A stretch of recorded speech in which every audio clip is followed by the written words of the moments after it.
ओम शांति। 12 अक्टूबर 1981 की अव्यक्त मुरली। हेडिंग है वर्तमान ही भविष्य का आधार। सृष्टि के आदि मध्य और अंत के राज खोलने वाले बीज रूप ज्ञान सागर शिव बाबा बोले, आज वृक्षपति बाप अपने वृक्ष के पहले पहले पत्तों को व वृक्ष के आधार मूर्त श्रेष्ठ आत्माओं को देख रहे हैं। ब्राह्मण आत्माएं ही नए वृक्ष के कलम हैं। कलम पर ही आधार होता है नए वृक्ष का। आप हर आत्मा नए वृक्ष के कलम हो, इसलिए हर आत्मा अमूल्य है। सदा अपने को ऐसे अमूल्य आधार मूर्त वृक्ष का कलम समझकर चलते हो। कलम में जो कमजोरी होगी वह सारे वृक्ष में कमजोरी होगी। इतनी जिम्मेवारी हर एक अपनी समझते हो। यह तो नहीं समझते कि हम छोटे हैं व पीछे आने वाले हैं, जिम्मेवारी बड़ों के ऊपर है, ऐसे तो नहीं समझते हो। जब वर्षा लेने में नया, चाहे छोटा चाहे बड़ा, हर एक अपने को पूरा अधिकारी समझते हो। कोई भी चंद्रवंशी का वर्षा लेने के लिए तैयार नहीं होते हो। सब यही हक रखते हो कि हम सूर्यवंशी बनेंगे। साथ साथ संगम युग की प्राप्ति के ऊपर बाप के ऊपर अपना पूरा हक लगाते हो। यही बोलते हो कि पहले हम छोटों का बाप है, छोटों पर ज्यादा स्नेह है बाप का, इसीलिए हमारा ही बाबा है। पहले हमको सब अधिकार होना चाहिए। स्नेह से अपने अधिकार का वर्णन करते हो। तो जैसे बाप के ऊपर प्राप्ति के ऊपर अपना अधिकार समझते हो, वैसे जिम्मेवारी में भी छोटे बड़े सब अधिकारी हो, सब साथी हो। तो इतनी जिम्मेवारी के अधिकारी समझ करके चलो। स्व परिवर्तन विश्व परिवर्तन दोनों की जिम्मेवारी के ताजधारी, सो विश्व के राज्य के ताज के अधिकारी होंगे। संगम युगी ताजधारी सो भविष्य का ताजधारी। वर्तमान नहीं तो भविष्य नहीं, वर्तमान ही भविष्य का आधार है। चेक करो और नॉलेज के दर्पण में दोनों स्वरूप देखो, संगम युगी ब्राह्मण और भविष्य देव पदधारी। दोनों रूप देखो और फिर दोनों में चेक करो। ब्राह्मण जीवन में डबल ताज है व सिंगल ताज है। एक है पवित्रता का ताज, दूसरा है प्रैक्टिकल जीवन में पढ़ाई और सेवा का। दोनों ताज समान हैं, संपूर्ण हैं व कुछ कम है। अगर यहाँ कोई भी ताज अधूरा है, चाहे पवित्रता का चाहे पढ़ाई व सेवा का, तो वहां भी छोटे से ताज के अधिकारी व एक ताजधारी अर्थात प्रजा पद वाले बनना पड़ेगा। क्योंकि प्रजा को भी लाइट का ताज तो होगा, अर्थात पवित्र आत्माएं होंगी, लेकिन विश्व राजन व महाराजन का ताज नहीं प्राप्त होगा। कोई महाराजन कोई राजन अर्थात राजा महाराजा और विश्व महाराजा इसी आधार पर नंबरवार ताजधारी होंगे। इसी प्रकार तख्त को देखो। वर्तमान समय ब्राह्मण जीवन में कितना समय अकाल तख्तधारी और दिल तख्तधारी, दोनों तख्त नशीन कितना समय रहते हो। अकाल तख्त नशीन निरंतर होंगे अर्थात सदाकाल होंगे, तो दिल तख्त नशीन भी सदाकाल होंगे। दोनों का संबंध है। ब्राह्मण जीवन में कभी कभी तख्त नशीन, तो भविष्य में भी पूरा आधा कल्प तख्त नशीन अर्थात रॉयल फैमिली में नहीं आ सकते, क्योंकि रॉयल फैमिली ही तख्त नशीन गाई जाती है। तो यहाँ के सदाकाल के तख्त नशीन, सो भविष्य सदाकाल के राज्य अधिकारी अर्थात तख्त नशीन। तो दर्पण में देखो वर्तमान क्या और भविष्य क्या। इसी रीति तिलक को चेक करो। अविनाशी अर्थात अमिट तिलकधारी हो। संगम युग पर ही देवों के देव के सुहाग और परमात्मा व ईश्वरीय संतान के भाग्य का तिलक प्राप्त होता है। तो यह सुहाग और परमात्मा व ईश्वरीय संतान के भाग्य का तिलक प्राप्त होता है। तो यह सुहाग और भाग्य का तिलक अविनाशी है।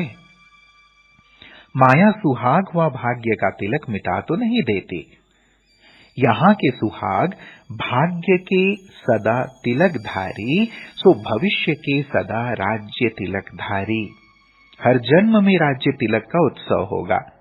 राजा के साथ रॉयल फैमिली का भी तिलक दिवस मनाया जाता है। वहां के हर जन्म के राज तिलक का उत्सव, और यहाँ ब्राह्मण जीवन में सदा बाप से मिलन मेले का, स्वयं की सदा चढ़ती कला का, हर प्रकार की सेवा का, अर्थात तन मन धन जन सबकी सेवा का सदा उत्साह और उमंग होगा। तो अब का उत्साह और भविष्य का उत्सव होगा। इसी प्रकार तन मन धन का संबंध है। यहाँ आदि से अब तक और अब से अंत तक अपने तन को कितना समय सेवा में समर्पण किया, मन को कितना समय याद और मनसा सेवा में लगाया। मनसा सेवा है शुभ भावना और श्रेष्ठ कामना। इसमें भी सेवा हद की रही व बेहद की रही। सर्व के प्रति शुभ भावना और श्रेष्ठ कामना रही व कोई के प्रति रही, कोई के प्रति नहीं रही। इसी प्रकार धन स्वयं प्रति लगाते हैं, स्वार्थ से लगाते हैं व निस्वार्थ सेवा में लगाते हैं।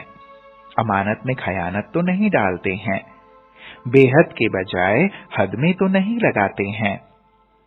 इस चेकिंग के आधार पर वहां भी प्रारब्ध में परसेंटेज के आधार पर नंबरवार पद की प्राप्ति होती है। सब में फुल परसेंट तो फुल समय और फुल प्रारब्ध, नहीं तो स्टेटस में और समय में अंतर हो जाता है। फुल समय वाले और फुल प्रारब्ध वाले 111 के संवत से पहला पहला संपूर्ण फुल सतो प्रधान प्रकृति, फुल राज्य भाग्य, संवत भी 1, प्रारब्ध भी 1, प्रकृति का सुख भी 1, नहीं तो फिर सेकेंड थर्ड यह शुरू हो जाएगा। अब दोनों रूप में चेक करो, ब्राह्मण और देवता, संगम युगी और सतयुगी, दोनों स्वरूप को सामने रखो। संगम युग में है तो सतयुग में होगा ही, निश्चित है। इसलिए ब्राह्मण जीवन के 16 रूहानी श्रृंगारों को देखो, 16 कलाओं को देखो, स्वयं ही स्वयं को देखो, जो कमी देखो वह अब भरते चलो।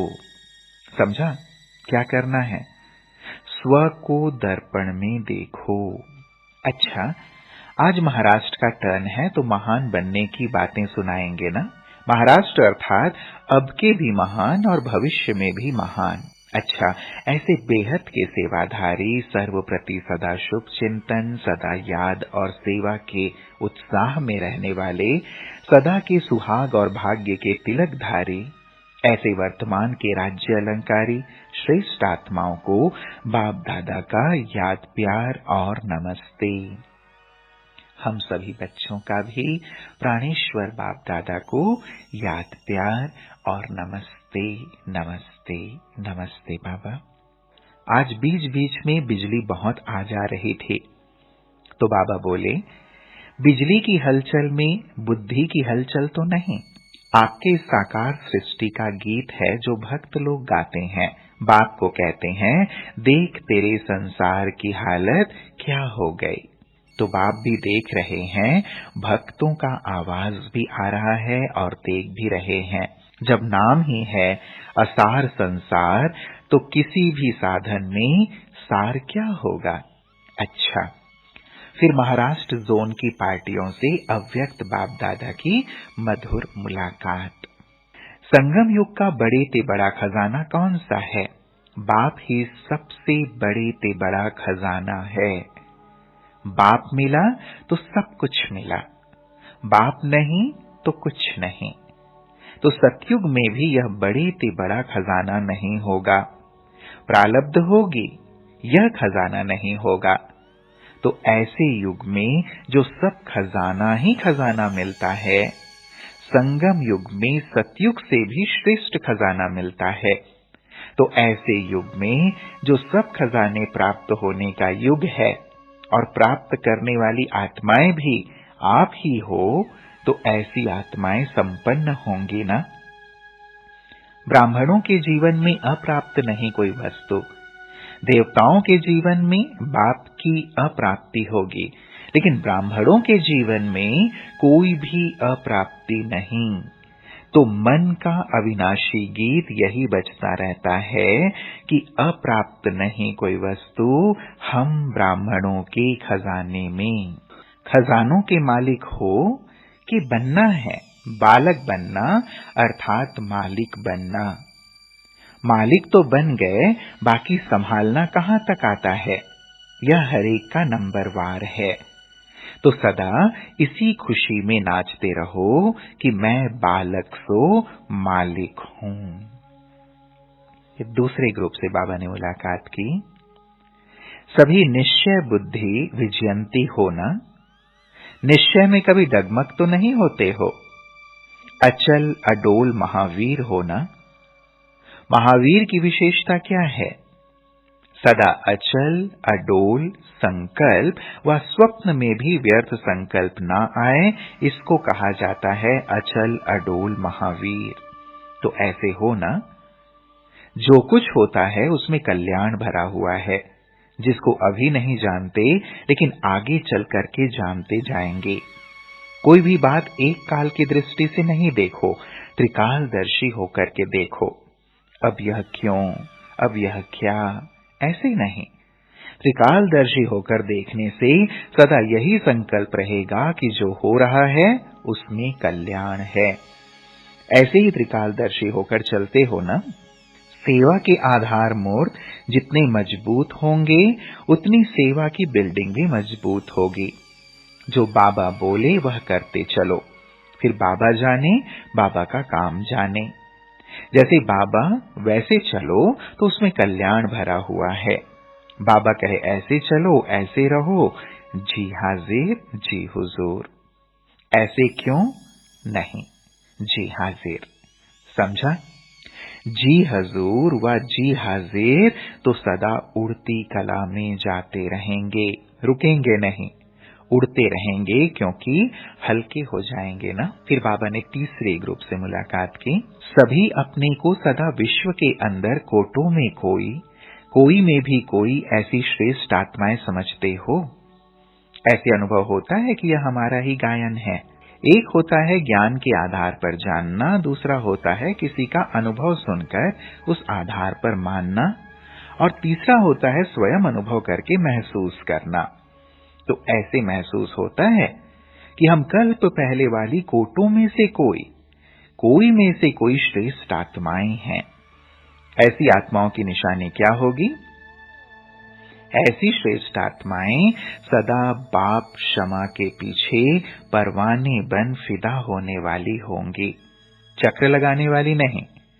आए, चक्र लगाया, थोड़ी सी प्राप्ति की, ऐसे नहीं, लेकिन फिदा होना अर्थात मर जाना। ऐसे जल मरने वाले परवाने होना। जलना ही बाप का बनना है, जो जलता है वही बनता है। जलना अर्थात परिवर्तन होना। अच्छा, सदा हर परिस्थिति में एक रस स्थिति में रहे, उसका सहज साधन क्या है? क्योंकि सभी का लक्ष्य एक है। जैसे एक बाप, एक घर, एक ही राज्य होगा, ऐसे अभी भी एक रस स्थिति। लेकिन एक रस स्थिति में रहने का सहज साधन क्या मिला? एक शब्द बताओ। वह एक शब्द है ट्रस्टी। अगर ट्रस्टी बन जाते तो न्यारे और प्यारे होने से एक रस हो जाते। जब गृहस्थी हैं तो अनेक रस हैं। मेरा मेरा बहुत हो जाता है, कभी मेरा घर, कभी मेरा परिवार। गृहस्थीपन अर्थात अनेक रसों में भटकना। ट्रस्टीपन अर्थात एक रस। ट्रस्टी सदा हल्का, सदा चढ़ती कला में जाएगा। तो यह सारा ग्रुप ट्रस्टी ग्रुप है ना। जरा भी मेरापन है तो मेरा माना गृहस्थीपन। जहां मेरापन होगा वहां ममता होगी। ममता वाले को गृहस्थी कहेंगे, ट्रस्टी नहीं। गृहस्थी तो आधा कल्प रहे और गृहस्थीपन के जीवन में क्या प्राप्ति हुई उसका भी अनुभव किया। अब ट्रस्टी बनो।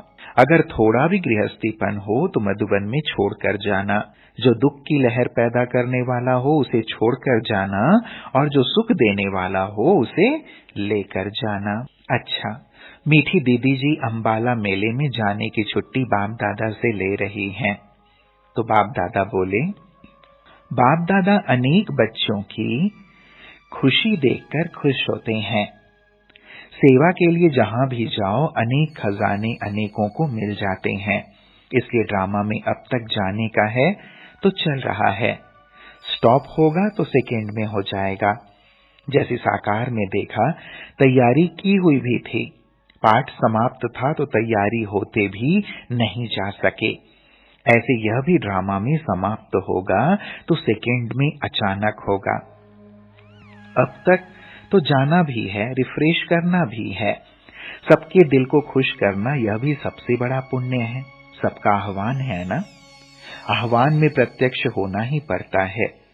जड़ चित्रों का भी आह्वान करते हैं तो उसमें भी जान अनुभव होती है। तो यह आह्वान करना भी शुरू यहां से ही होता है। इसलिए सभी को याद प्यार देते हुए यही कहना कि अभी वाचा के साथ साथ संकल्प शक्ति की सेवा, जो ही अंतिम पावरफुल सेवा है, वह भी करो। संकल्प शक्ति और वाणी की शक्ति, मनसा सेवा और वाणी की सेवा दोनों का जब कंबाइंड रूप होगा तब सहज सफलता होगी। सिंगल से सिंगल रिजल्ट है, कंबाइंड सेवा से दुगनी रिजल्ट होगी। पहले संकल्प शक्ति, फिर है वाणी की शक्ति। तो मनसा और वाचा दोनों सेवा साथ साथ चाहिए। वाणी में मनसा सेवा ना हो सके यह भी नहीं, और मनसा में वाणी ना बोल सके यह भी नहीं। वाणी की सेवा करने वाले थोड़े होते हैं, बाकी रेख देख करने वाले दूसरे कार्य में जो रहते हैं उन्हें मनसा सेवा करनी चाहिए। इससे वायुमंडल योग युक्त बनता है। संगठन में मिलन ज्यादा होता है, लेकिन मिलन के साथ सेवा का भी लक्ष्य हो। हर एक समझे कि हमें सेवा करनी है, फिर वातावरण पावरफुल रहेगा और सेवा भी डबल हो जाएगी। उमंग उत्साह से कर रहे हैं यह बहुत अच्छा है, लेकिन उमंग उत्साह के साथ साथ यह भी लक्ष्य जरूरी है। अच्छा, सभी को बहुत बहुत याद देना।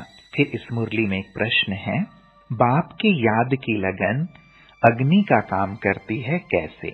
उत्तर, जैसे अग्नि में कोई भी चीज डालो तो नाम रूप गुण सब बदल जाता है। ऐसे जब बाप के याद की लगन की अग्नि में पड़ते हो तो परिवर्तन हो जाते हो ना। मनुष्य से ब्राह्मण बन जाते, फिर ब्राह्मण से फरिश्ता सो देवता बन जाते। तो कैसे परिवर्तन हुए? लगन की अग्नि से। अपनापन कुछ भी नहीं, मानव मानव नहीं रहा, फरिश्ता बन गया। जैसे कच्ची मिट्टी को सांचे में ढालकर आग में डालते हैं तो ईंट बन जाती, ऐसे यह भी परिवर्तन हो जाता। इसलिए इस याद को ही ज्वाला रूप कहा जाता। ज्वालामुखी भी प्रसिद्ध है तो ज्वाला देवी व देवताएं भी प्रसिद्ध हैं। अच्छा, ओम शांति।